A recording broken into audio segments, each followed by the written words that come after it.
લખનૌની MET વિશ્વવિદ્યાલયમાં કાયદાશાસ્ત્રના એક વિદ્યાર્થીને તેના સહાધ્યાયીઓ દ્વારા માર મારવાની ચોંકાવનારી ઘટના સામે આવી છે.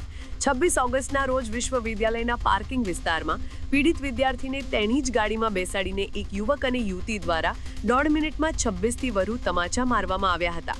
આ સમગ્ર ઘટનાનો દ્રશ્ય શ્રાવ્ય વિડીયો બનાવીને તેને સામાજિક માધ્યમો પર પ્રસારિત કરી દેવામાં આવ્યો હતો, જેના કારણે પીડિત વિદ્યાર્થી ગંભીર માનસિક આઘાતમાં સરી પડ્યો છે. પ્રાપ્ત માહિતી અનુસાર પીડિત વિદ્યાર્થી શિખર, જે કાયદાશાસ્ત્રના બીજા વર્ષમાં અભ્યાસ કરે છે, તેને તેના સહાધ્યાયીઓ દ્વારા ચારિત્ર્ય પર ટિપ્પણી કરવાના આરોપસર મારવામાં આવ્યો હતો. વિડીયોમાં યુવતી અને તેનો મિત્ર વિદ્યાર્થીને સતત તમાચા મારતા અને અપશબ્દો બોલતા દેખાઈ રહ્યા છે. આ ઘટના બાદ પીડિત વિદ્યાર્થી એટલો ભયભીત થઈ ગયો છે કે તેણે વિશ્વવિદ્યાલય જવાનું બંધ કરી દીધું છે અને તે હાલ તણાવનો સામનો કરી રહ્યો છે. जानवी के बारे में बोलेगा हैं? तू सौम्य के बारे में बोलेगा? अबे एक सेकंड रुको बे, नीचे कर.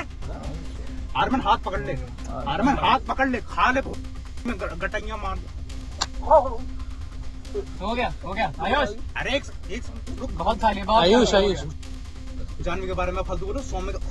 आयुष सौम्य के बारे में बोलो. सौम्य के बारे में बोलो. हो गया ओए. बस कर हो गया. सीधी हालत में भी कर जाने दो.